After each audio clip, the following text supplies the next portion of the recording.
ఓం అస్మద్గురుభ్యో నమః. లక్ష్మీనాథసమారంభం నాథావనమధ్యమాం అస్మదాచార్యపర్యంతం వందే గురుపరంపరం. వసుదేవసుతం దేవం కంసచానూరమర్దనం దేవకీ పరమానందం కృష్ణం వందే జగద్గురుం. ప్రియ భగవద్గణులారా, ఈరోజు మనం విశ్వసేన వైభవాన్ని గురించి అనుసంధానం చేసుకోబోతున్నాం.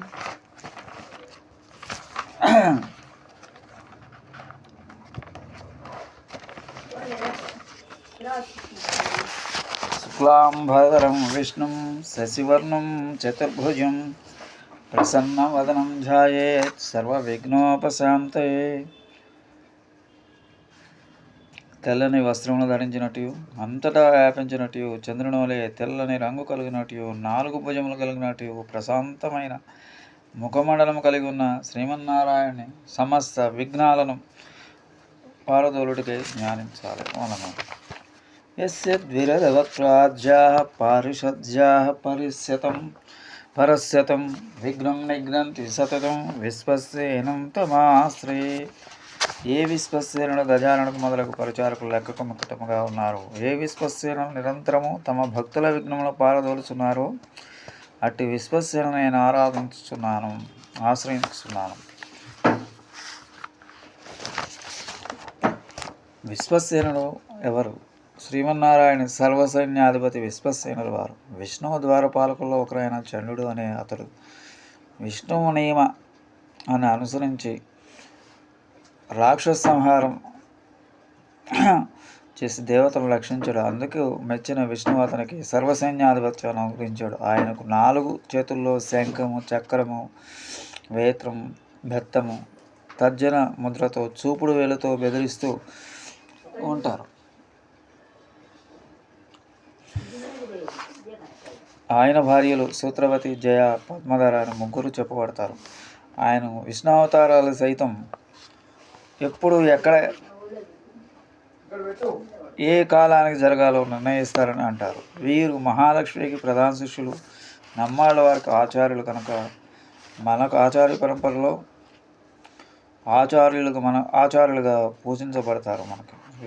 వీరికి విష్ణాలయాల్లో జయ విజయులు దాటాక ఉత్తరానికి ఈశాన్య మధ్యలో దక్షిణాభిముఖంగా ఒక సన్నిధి ప్రత్యేకంగా ఉంటుంది.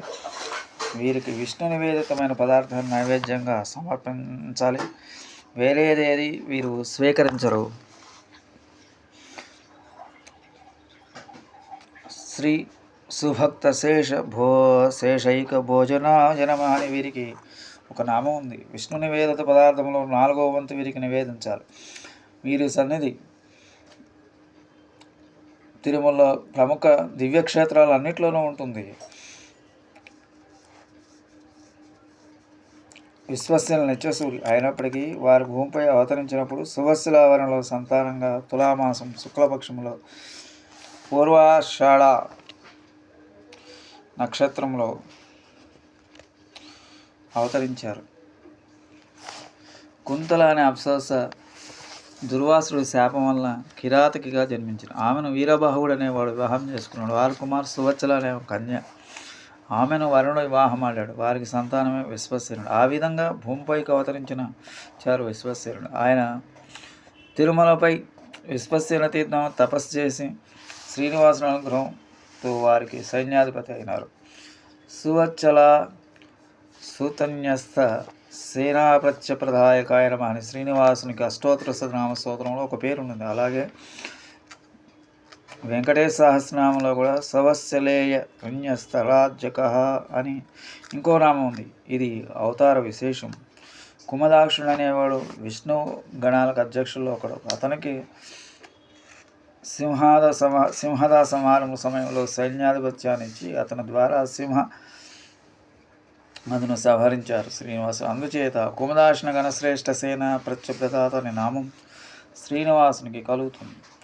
తిరునక్షత్ర తులాయాం గతే దినకరే పూర్వాషాఢ సముద్వయం పద్మపద్మాంబుజాసక్తచిత్త చిత్తం విశ్వసేనం తమాశ్రే నిత్యతనయం శ్రీరంగచంద్రమాసమిందిరాయ విహర్తుం అన్యస్య విశ్వచిత చిన్మయానాధకారిక అధికారికం యా నిర్వాహతస్య మునిగణ మంగళముద్రైవ సైన్యాన్యమన్యముఖ తమాశ్రయమహం. శ్రీరంగనాథుని శ్రీరంగనాయకుతో పాటు దేవనందనోద్యానమునందు యువరాజు వలె విహరించడం వీలు కల్పించట్లో కమలోకముల ఆలనా పాలన అత్యంతద్భుతంగా శ్రీరంగనాథుని ముఖోల్లాసస్థ సార్థమై నిర్వహించు విశ్వసేనుడు విష్ణు సైన్యాధిపతి అన్యులను ఆశ్రయింపగా వాడిన సేవింతును. శ్రీమతే రమజామాతృమునీంద్రాయ మహాత్మనే శ్రీరంగవాసనే భూయా నిత్యశ్రీ నిత్యమంగళ. ఓం అస్మద్గురుభ్యో నమః.